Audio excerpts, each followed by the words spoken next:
This session was recorded live on Facebook.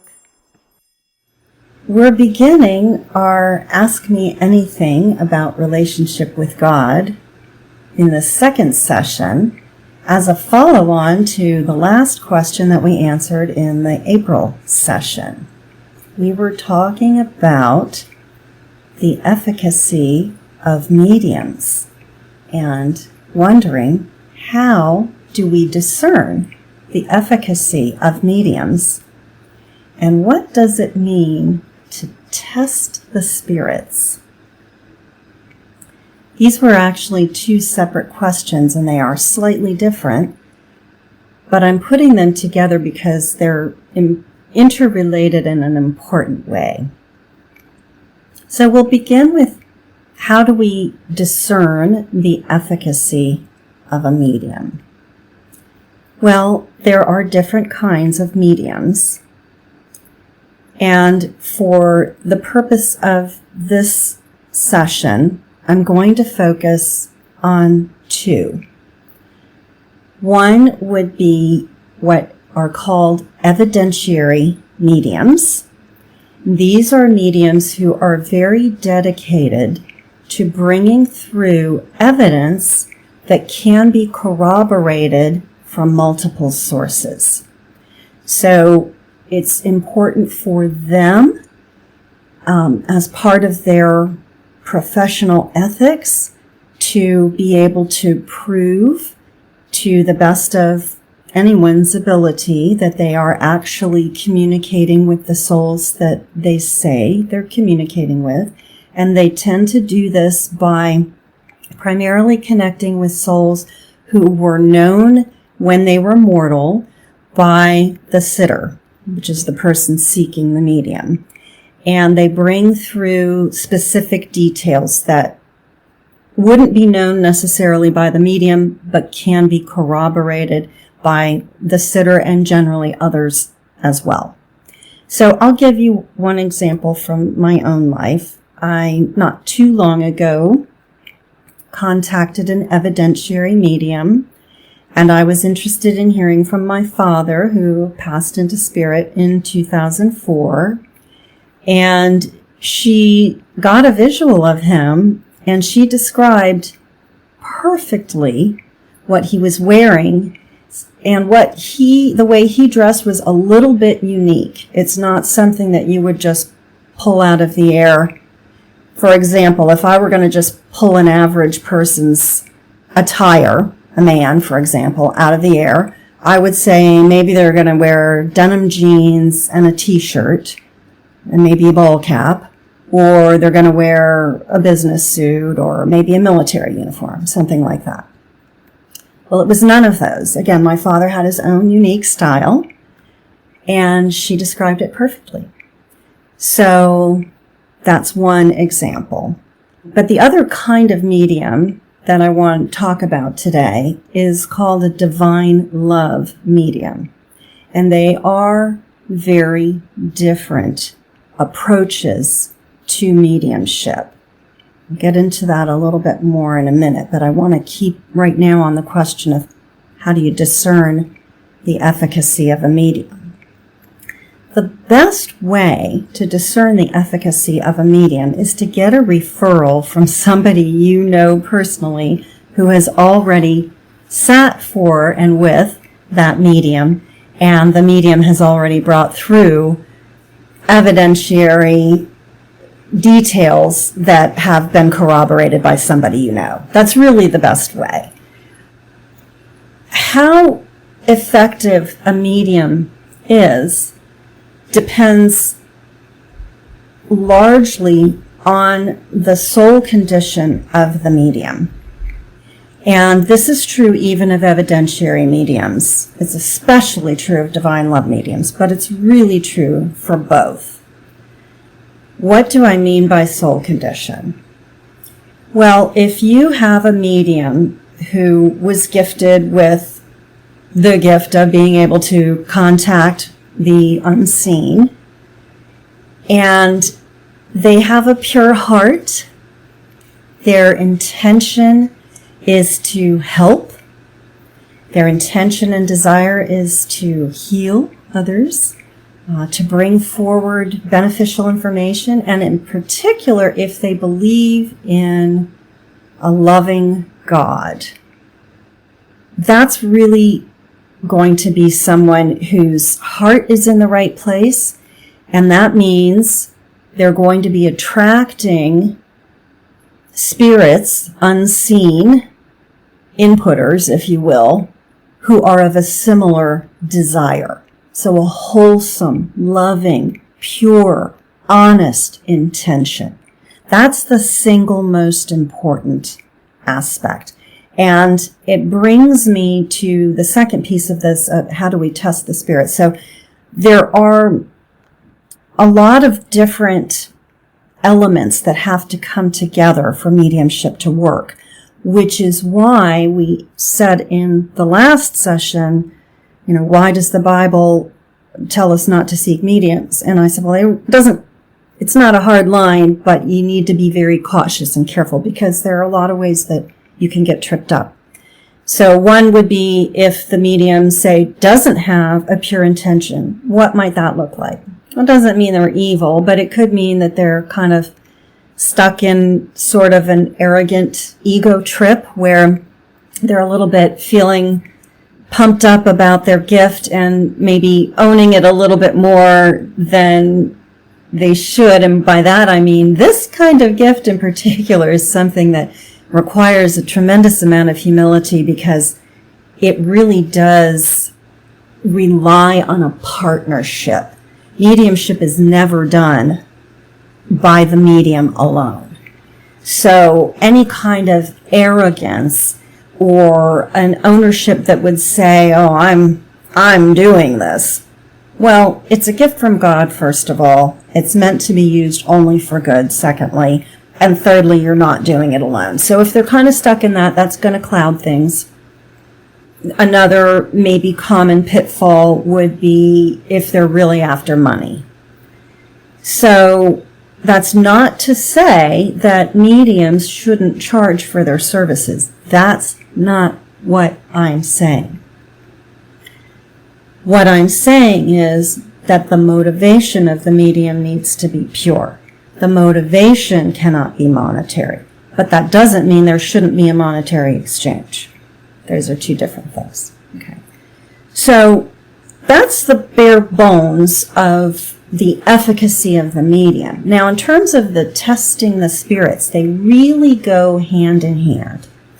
So we've got a medium now who has a pure and loving intention. Well, the good news is that that medium is attracting souls, unseen spirits, and possibly angels, depending, because of the pure intention these souls and spirits, and always angels, have an equally pure and loving intention. So that's a wonderful baseline for a session with a medium that will have value in your life. And what does that mean? It means it's going to move you forward in a situation or in a soul condition that helps you evolve as a person, as a loving human being, and or if you're on the divine love path, will help you get closer to the kingdom of God.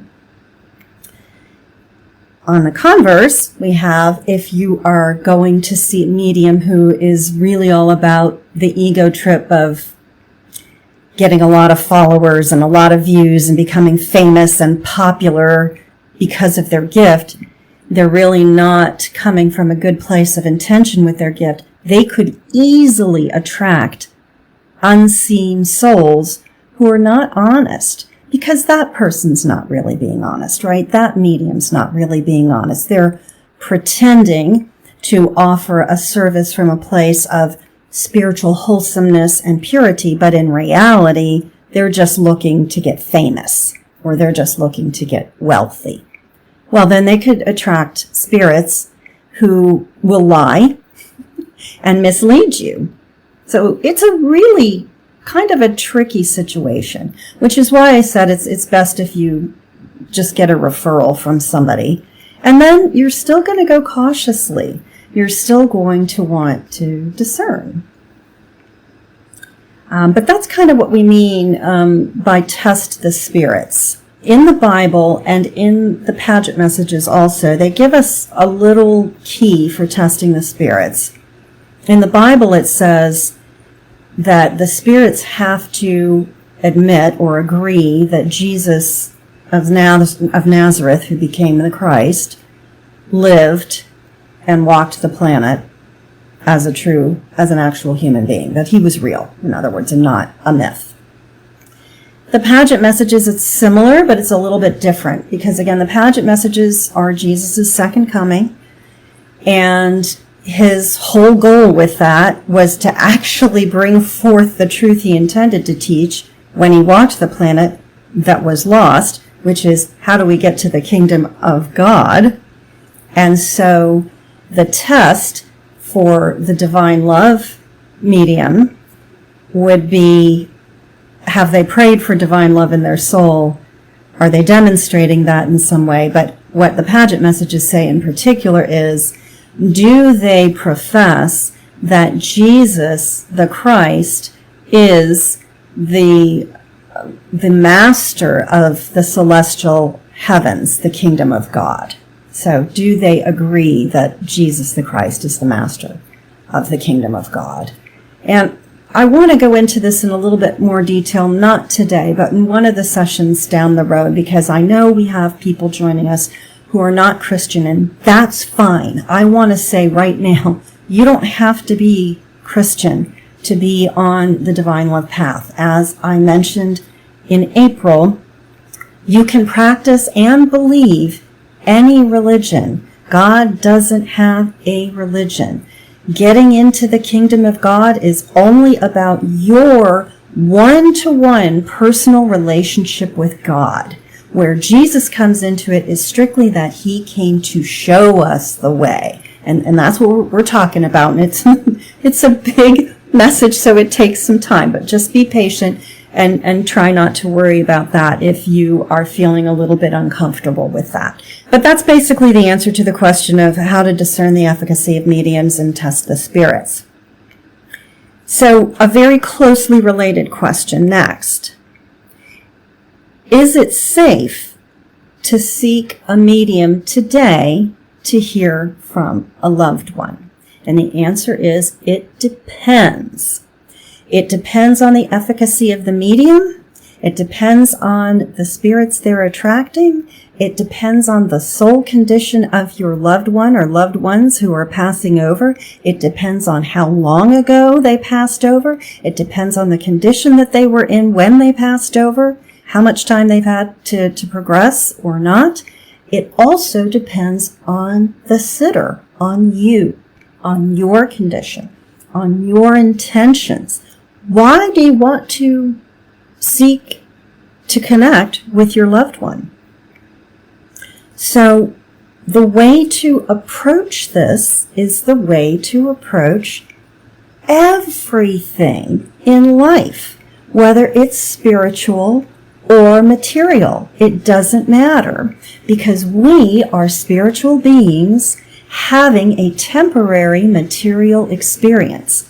But the core truth is we are spiritual beings. So whether we are concerned with our material lives, Grandma, where's your will? I need your inheritance. Or we're concerned with our spiritual progression. Grandma, can you tell me, is heaven real? Did you meet your maker? What can you tell me? Because I'm curious about when I cross over. It doesn't matter. You want to begin your seeking with soul felt, not mind, soul felt, sincere, longing prayer directly from your soul to God's soul. That's where you begin. And you ask God, dear God, I have an inkling, I'm feeling called or drawn or curious I'd like to connect with a medium so that I can hear from my departed loved one or my departed loved ones. Is this advisable for me right now? And then you listen, and you're going to have your own methods of discernment. And discernment is something else, another question, how do we discern, that we can also get into on this series of Ask Me Anything. So I hope you'll continue to stay intrigued and watching. So that's what you want to do. You start there with your prayers, and then you discern, do I get a green light for talking to the medium? Okay, great. And then you keep doing the same process. Is grandma or grandpa or mom or dad or brother or sister or best friend or whomever, my husband, my wife, doesn't matter, are they in a place where they are ready to connect? Because it depends on how recently they crossed over and what their condition is. It might not be advisable at that time. Doesn't mean it's never advisable. But so you're going to have to discern through all of that. And then you're also going to have to do some soul searching with God. You don't have to do it alone. You do your soul searching with God. Why do I want to do this? And if your motives are pure and loving and good, and you found a medium who you sense through your discernment process, maybe they were referred to you, that they are someone you trust, then yes, it's safe for you to seek a medium to connect with a loved one. The only caution I want to give everybody, and it really is a blanket caution, and it doesn't matter whether it's an evidentiary medium or a divine love medium, predictions are notoriously unreliable, I think is the word I want to use. Predictions are notoriously unreliable. I would not seek a medium of any kind for a prediction. And there have been many famous mediums who make predictions, and you can see their track records are all unanimously terrible, really. And that doesn't mean that nothing ever comes true that they say. That's not what I'm saying. It's just sort of a roll of the dice. And the reason for that is because of the free will choice. So we now have 8 billion souls on this planet. Every single instant they are attracting shifts based on their soul condition and their thoughts.